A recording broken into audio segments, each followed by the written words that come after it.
Hey everybody, hope you're doing well today. It is November 11th and you're in the morning Devo with Bo. Hope you guys are well. I'm doing pretty good. My nose flared up crazy last night. So kind of dealing with that sinus thing once again. It's just, I'm an allergy ball. So I got to kind of watch what I eat and stuff like that. My allergies are high alert right now. So Ezekiel 26 is going to be where we're at on the Morning Devo with Bo. You can check out the archives at my YouTube channel at Bo Willette. Just put in Bo Willette in the search bar at YouTube and you'll get to it.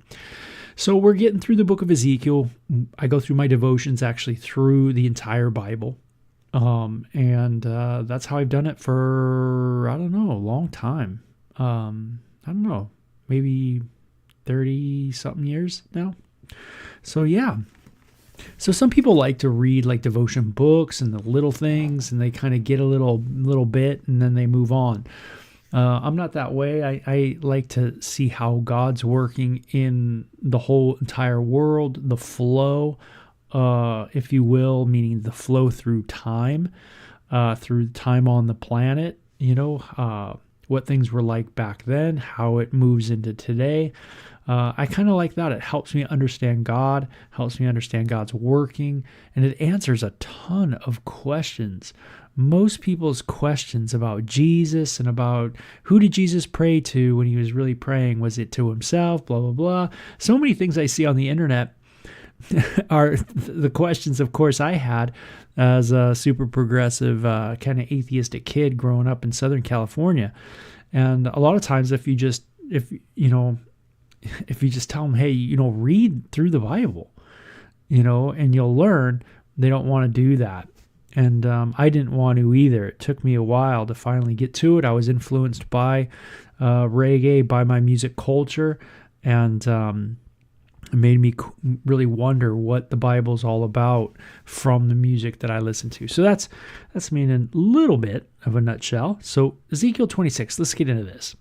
We're in a time where Ezekiel is getting these words about the enemies of Israel.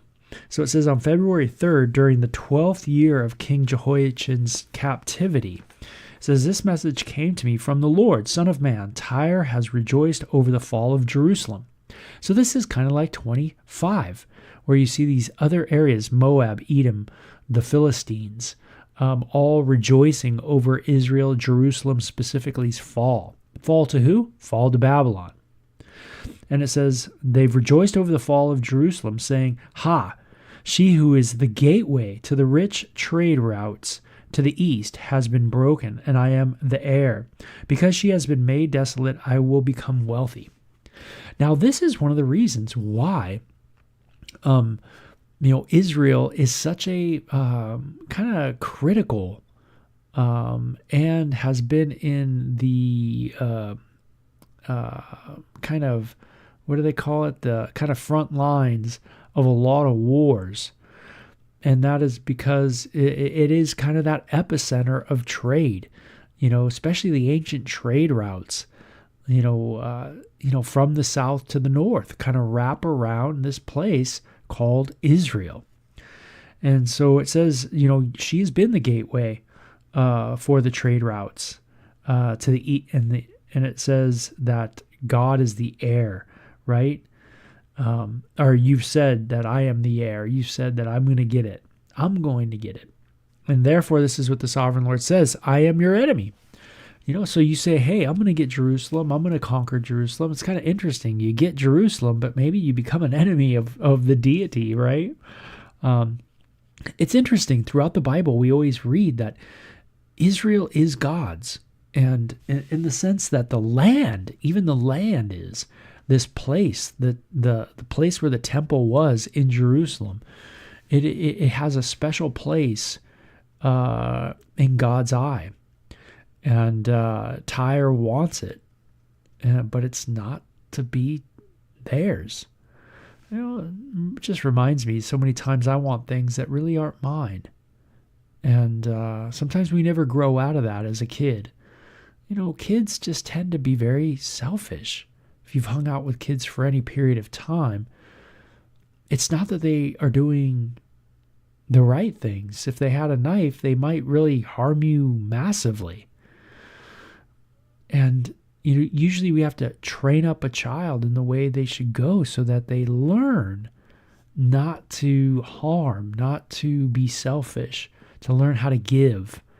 Because usually the kid wants mine, I want, right? And if they can't talk, they cry because they want food, right? They want particular things. They're trying to communicate, but they just cry it out. A lot of times that's how we learn growing up. We become bullies. We get into school. We kind of try to dominate, right? Getting what is ours. And this is how it is in the world too. Countries that are not ours, maybe we go after and conquer it. That sounds like the whole planet, right? The whole planet's like that. Conquering people. That's how every part of, I think, the planet is. And it says, Tyre's no different. Hey, that's mine. I want that. What's that like? What's my greed like today? And I will bring many nations against you, like the waves of the sea crashing against your shoreline. They will destroy the walls of Tyre and tear down its towers. I will escape away its soil and make it bare rock. And it will be just a bare rock in the sea, a place for the fishermen to spread their nets. For I have spoken, says the sovereign Lord. Tyre will become a prey of many nations, and its mainland villages will be destroyed by the sword, and they will know that I am the Lord. So Tyre was on the coast. It is a seaward people.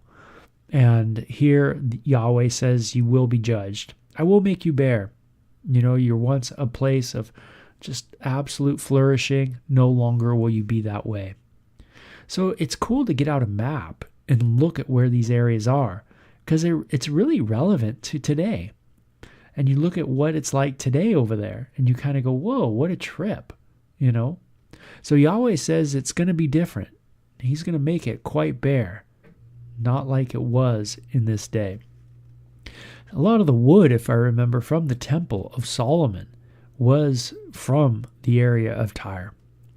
It says, this is what the sovereign Lord says. From the north I will bring Nebuchadnezzar of Babylon against Tyre.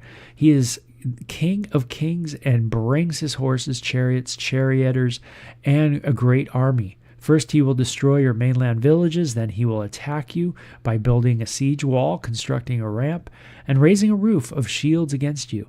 He will pound your walls with battering rams and demolish your towers with sledgehammers. The hooves of his horses will choke the city with dust, and the noise of the charioteers and chariot wheels will shake your walls as they storm through your broken gates. His horsemen will trample through every street in the city. They will butcher your people, and your strong pillars will topple. Okay, so absolute devastation from the military might of Babylon will come into Tyre and destroy it. And not just that, but I guess it'll be with their greatest, technical weapons, right? I mean, you got to imagine chariots were pretty technical and pretty impressive back in the day. I can't even imagine what it would be like to hear all the horses and the wheels turning in a real mass assault. It would be loud, scary, dusty, couldn't see. And then people swinging, right? A weapon like an axe on it. Man, it's just intense. I guess I could think of it this way. Tyre, because of its greed and its wanting to dominate financially at all cost, right? Wanting the trade routes, wanting that for a financial gain. Not realizing that, hey, that's been a land given to Israel by God. We're going to take them out.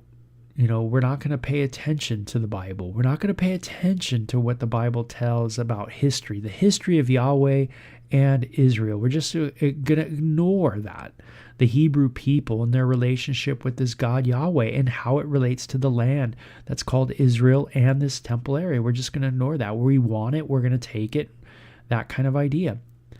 Tyre obviously was happy that Israel was being, if you will, moved out of the land by Babylon.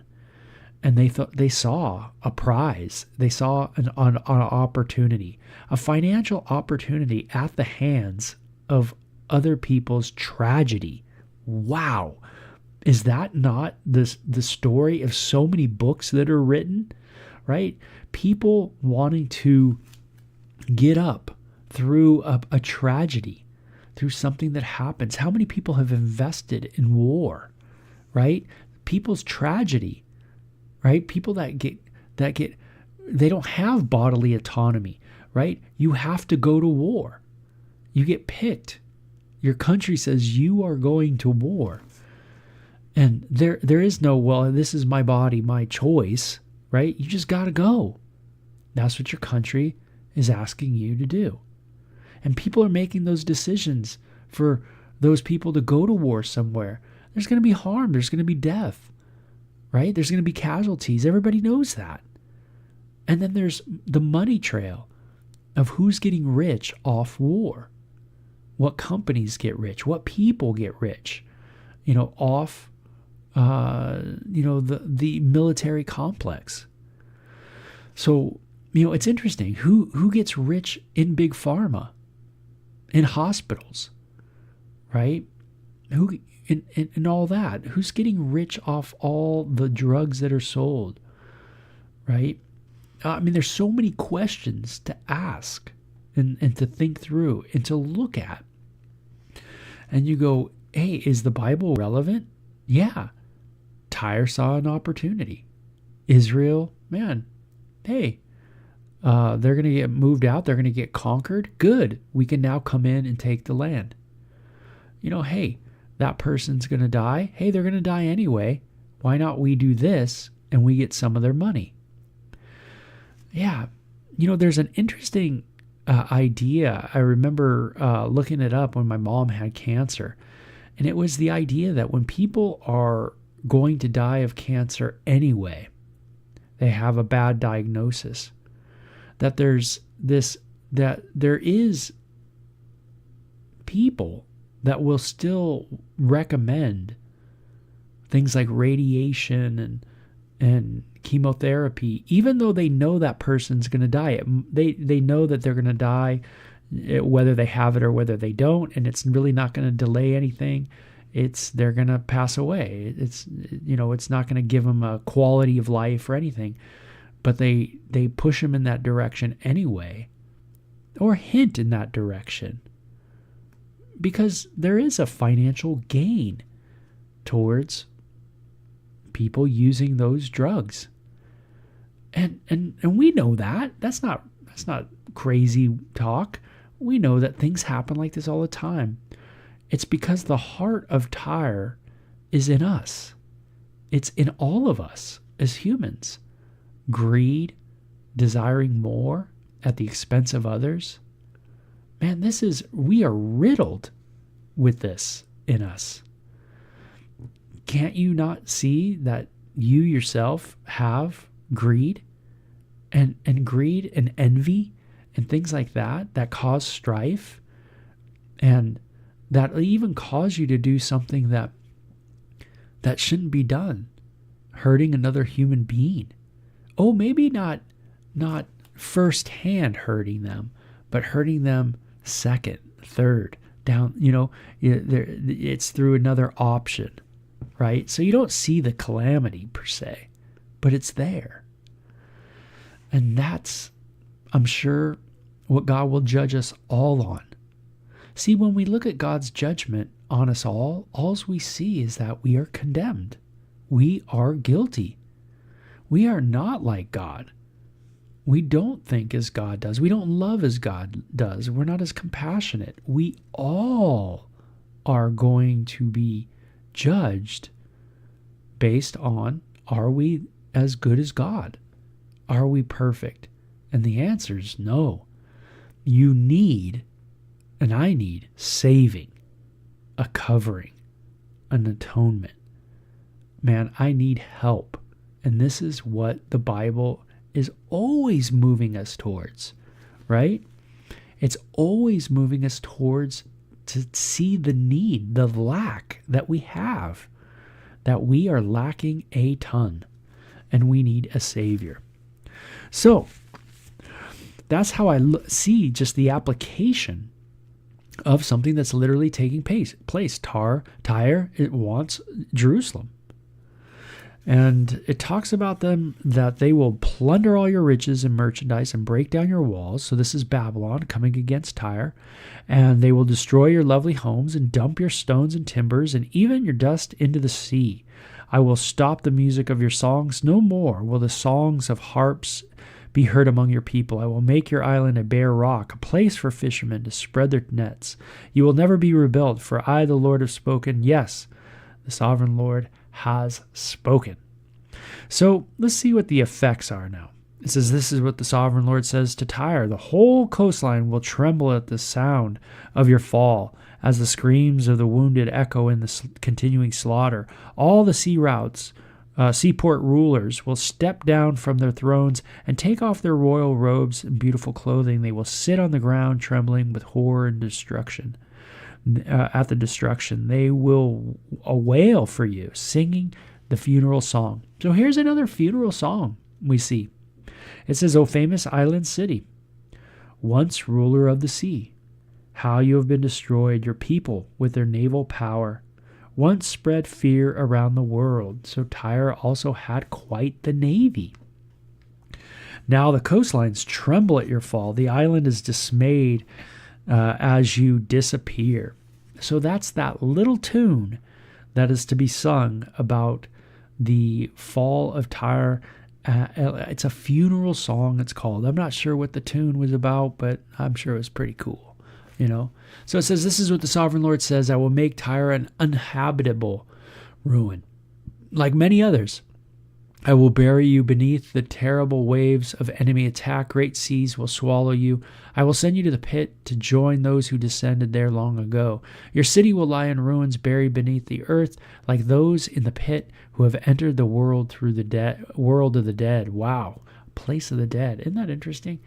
The Bible talks about a place of the dead. That's you kind of want to know more about that.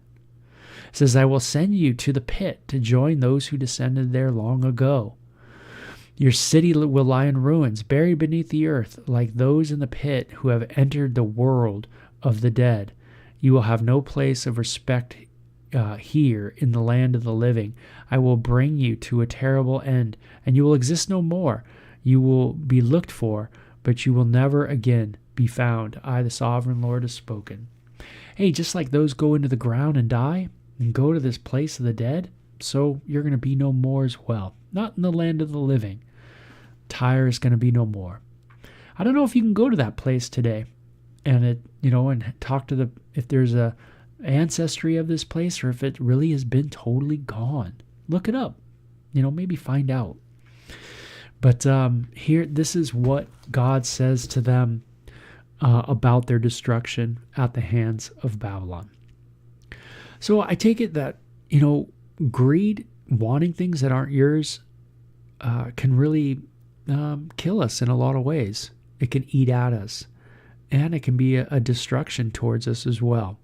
Maybe I will get that thing, that item, whatever I want. But, maybe it's at the expense of something. Think about it. How many times was I as a teenager growing up, I wanted something, and it really was at the expense of my parents' relationship with me, right? I wanted something so bad. Whatever it was, my thing, my life, my my thing, that really I hurt my parents in much of what I did. I tried to hide it from my parents. Those kind of things. But hurt them I did. Hurt the relationship I did. And it's because of selfishness. It's because I want my thing. And think of your life. What do you want? What do you want? And is it really, is it really, really at the expense of others? And maybe we need to just learn how to say, I'm sorry. I've done the wrong thing. I'm I'm maybe not as wise as I thought I was. That kind of thing. Just have that honesty. Just saying, yeah, I'm sorry. It's been at the expense of others. And I realize that now. Making amends. And maybe that's why people are so depressed and so filled with anxiety, is we've forgot how to just make an amends. Just apologize, for how we've messed up. Yeah, it's interesting. Something to think about, and that's what the Devo is about for sure. So, okay, you guys have a good Monday. Ezekiel 26 in the books. We'll talk to you guys later. Bye-bye.